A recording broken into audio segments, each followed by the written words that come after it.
Bem-aventurados os que crerão, ou os que creem, sem ter visto. Com esta frase de impacto, com esta verdade anunciada por nosso Senhor, encerra-se o Evangelho que nós ouvimos. Vamos falar um pouco sobre isso. Nosso Senhor diz isso para quem? Para o apóstolo cuja memória nós destacamos hoje na Santa Missa, São Tomé. São Tomé apóstolo. Ele que precisou ver e tocar para crer. Né? Só lembrando o fato, nosso Senhor, após a ressurreição, aparece aos apóstolos, menos Tomé, estava ausente, e eles se alegram. Jesus se vai, então eles dizem, depois da partida de Jesus, a Tomé, vimos o Senhor. E Tomé, então, ainda abalado por aquele fato violento, né? Aquilo que fizeram com nosso Senhor, humanamente falando, ele diz, eu não consigo acreditar. Eu só vou acreditar quando eu vir a marca dos pregos e eu tocar nessas marcas. Por isso não. 8 dias depois, nosso Senhor aparece nas mesmas condições, estando portas e janelas fechadas ali naquela casa, onde encontravam-se os apóstolos, ele entra e diz, a paz esteja convosco.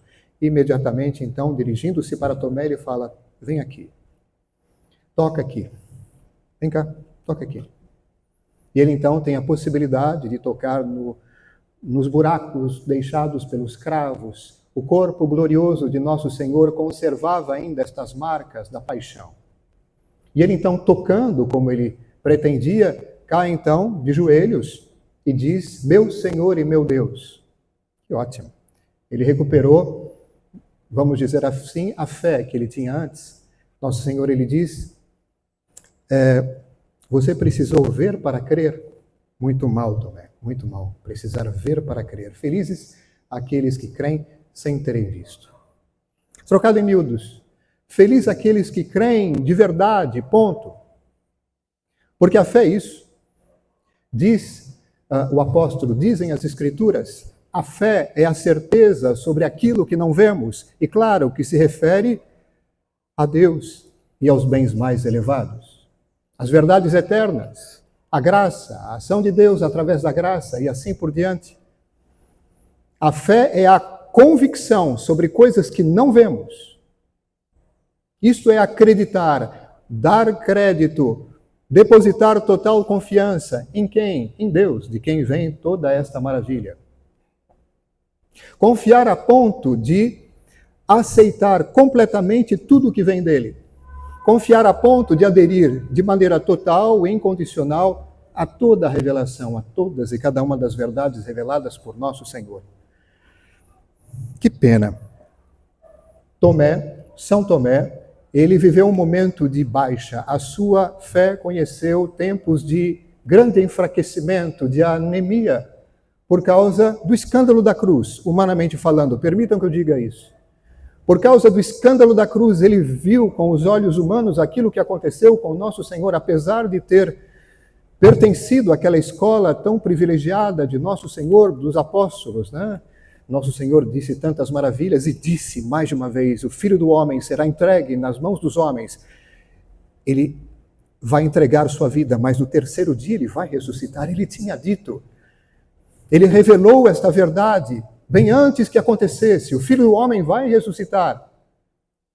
E ele não foi capaz de dar, naquele momento, adesão a esta verdade, porque estava tão, eu vou dizer assim, tão interiormente, tão psicologicamente abalado. Vamos nos lembrar que este abalo, ele é muito real. Tanto é que nosso Senhor, antes do, entendam, humanamente falando, do escândalo da cruz, aquilo que causa espanto, e mais do que isso, antes que acontecesse a cruz, nosso Senhor levou 3 dos apóstolos, Pedro, Tiago e João, ao alto do monte. Ali ele se transfigurou, mostrando algo da luz da glória de Deus. E eles se alegraram tanto. E Pedro, então, não sabendo o que dizer, ele disse, bom, Senhor, é bom estarmos aqui, vamos fazer 3 tendas. Uma para ti, outra para Moisés e outra para Elias, que, aliás, naquela circunstância, apareceram conversando com o Senhor. A cena celeste é maravilhosa. E como ela confortava o coração daqueles homens, de propósito, porque nosso Senhor quis que eles fossem preparados para o baque, o grande golpe, o escândalo, humanamente falando, da cruz, porque a coisa foi violenta.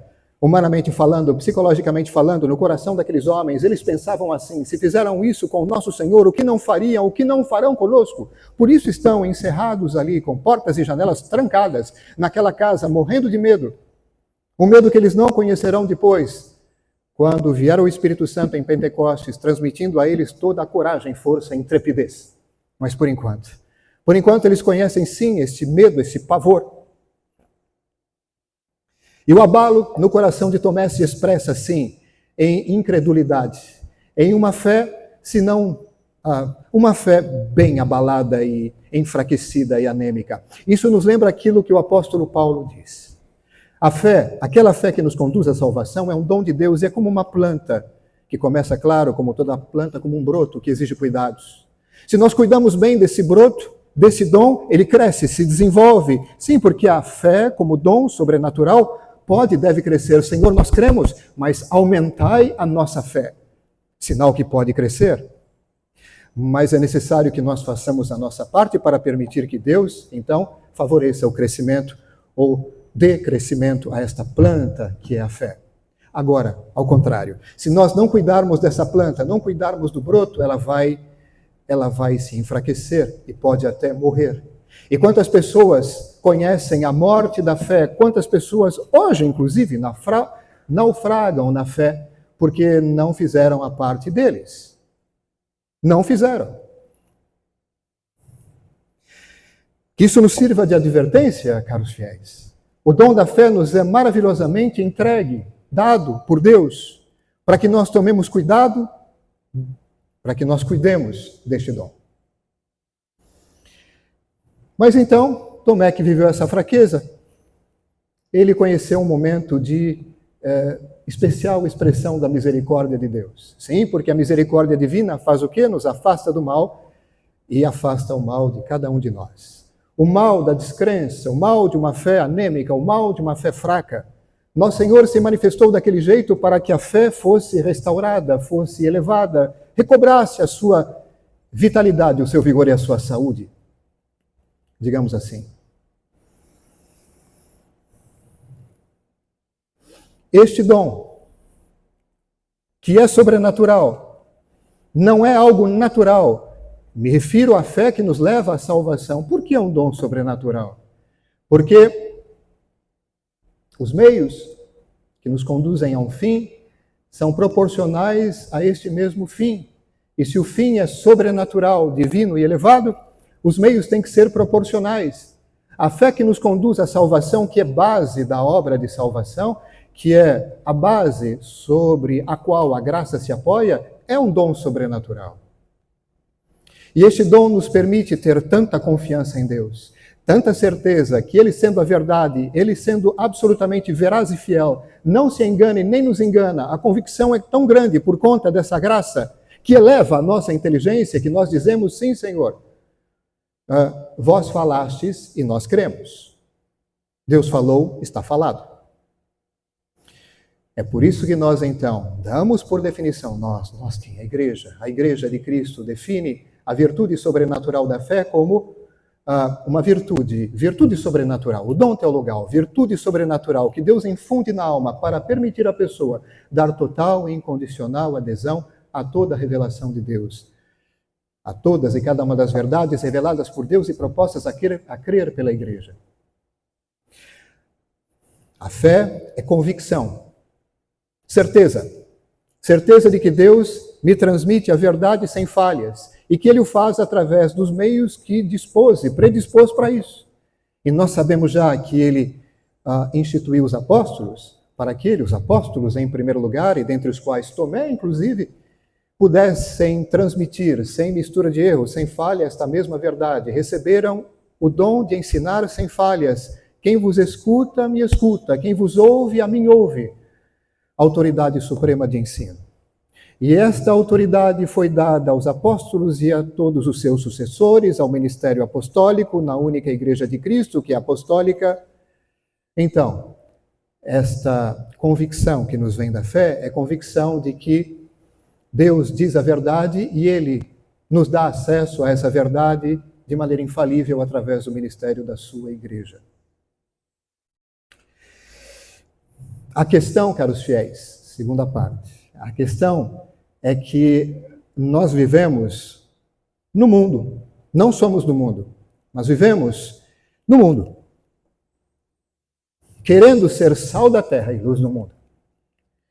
E nós somos muitas vezes, ou melhor, nossa fé é muitas vezes ameaçada por tantas coisas que se lhe opõem. Nós precisamos defender a nossa fé.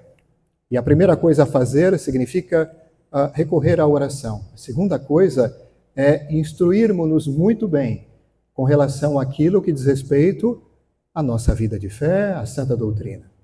Hoje, caros fiéis, não é a primeira vez que eu digo isso aqui.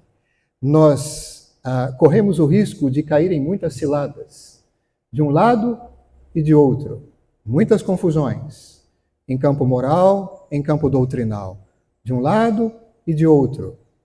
Uns através de um relaxamento impressionante, uns querendo acertar tanto que pecam por excesso.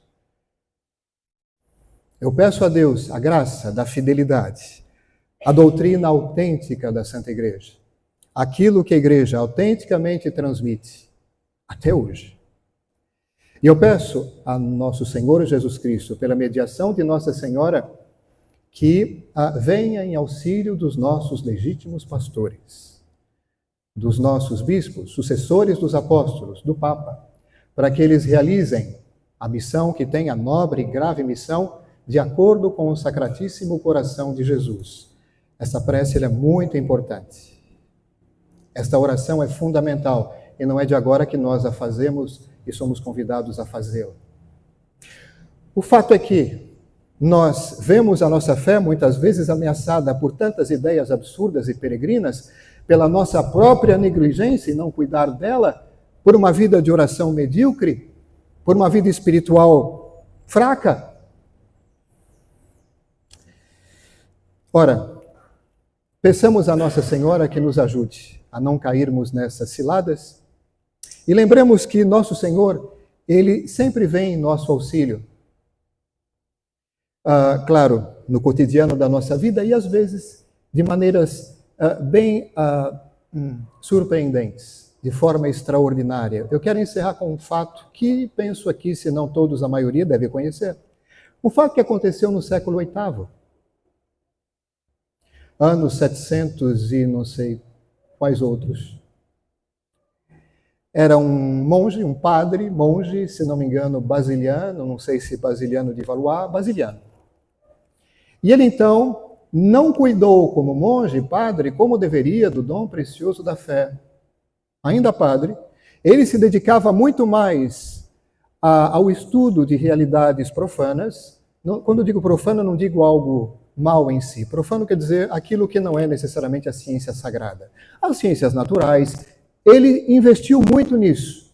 Ora, até aí, o problema é que ele investiu tanto que negligenciou a sua vida espiritual e o aprofundamento do conhecimento sagrado. Negligenciou de tal maneira que a sua fé conheceu um enfraquecimento, um estado de anemia semelhante ao de Tomé, a ponto de um dia, ao celebrar a missa, ele subir ao altar, introibo ad altare Dei, com dúvida. Será? Senhor, é mesmo? Estás realmente presente? E assim vai. Duvidando, crendo ainda, mas perguntando-se. Então acontece naquele momento um dos maiores milagres eucarísticos de que se tem notícia na cidade de Lanciano, na Itália. Além do milagre próprio que acontece a cada missa, na nossa presença, na mudança de substância do pão e do vinho, o pão que se torna corpo de Cristo e o vinho que se torna sangue de Cristo, na transubstanciação, além desse fato maravilhoso e extraordinário, houve também um outro fato. Não só a substância mudou do pão para o corpo, do vinho para o sangue, mas as espécies também, os acidentes também. E ele teve então sobre a patena um pedaço de carne e dentro do cálice um pouco de sangue. Claro que ele percebeu o fato miraculoso e os presentes também, e todos então pediram perdão a Deus pelos seus pecados e louvaram a Deus por aquela maravilha. Isso há 13 séculos atrás, um pouco mais. Alguém poderia dizer assim, mas puxa, esse período da Idade Média, uma história interessante, mas como podemos saber que... Eu digo e lembro para nós que esse é um dos milagres eucarísticos mais interessantes, porque tais espécies encontram-se ainda existentes lá na Itália, na mesma cidade de Lanciano. E com a permissão da Igreja foram inclusive analisadas essas espécies. Recentemente, inclusive, nos anos 70 do século passado, 1970 e poucos. E constatou-se que se trata, de fato, de carne humana.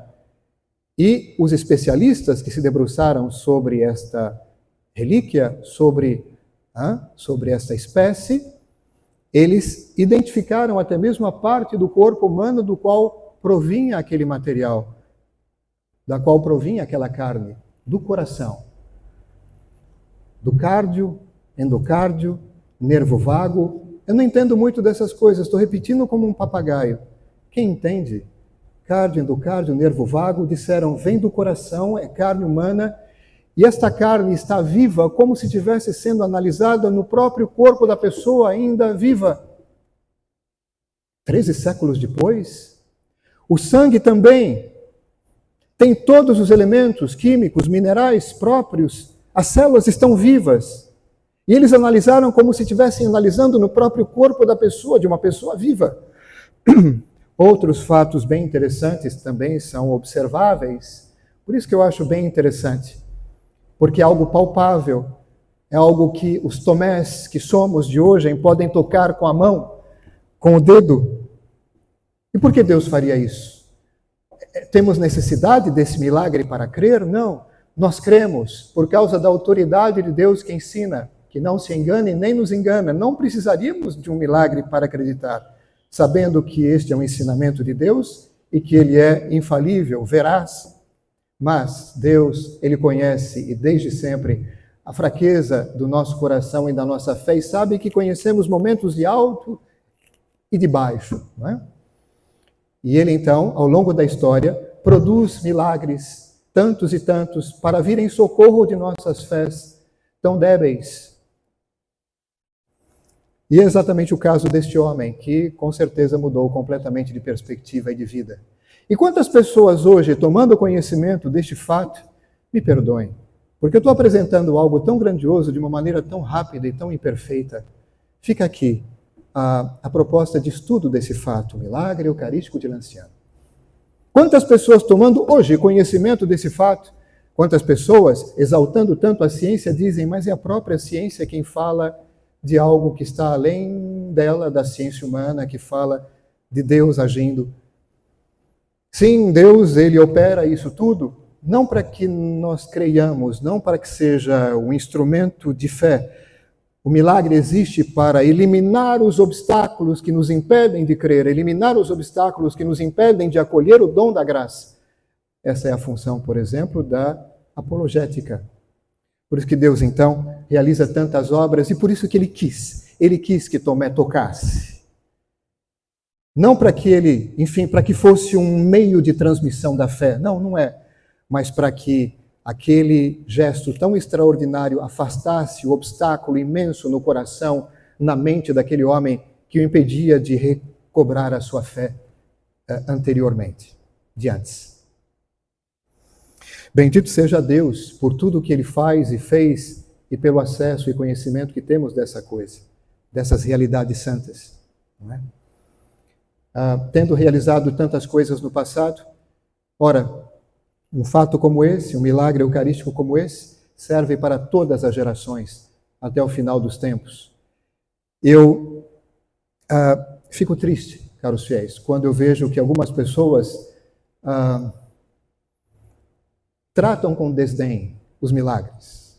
É claro que muitas pessoas o fazem de maneira proposital, porque sabem que considerar os milagres significa considerar a dimensão essencial, sobrenatural da nossa vida espiritual, da nossa vida de fé, e muitos não querem isso. Outras pessoas acham que isso é uma grande bobagem. Não, se Deus produziu tais fatos, é porque eles são importantes. Na medida em que foram produzidos, enfim, para a finalidade com que foram produzidos. E, essencialmente, é para nos ajudar a recobrar a saúde espiritual, afastando de nós e de nossas almas os obstáculos para crer. Que Nossa Senhora do Rosário venha em nosso auxílio sempre. Amém. Louvado seja nosso Senhor Jesus Cristo. Em nome do Pai, do Filho e do Espírito Santo. Amém.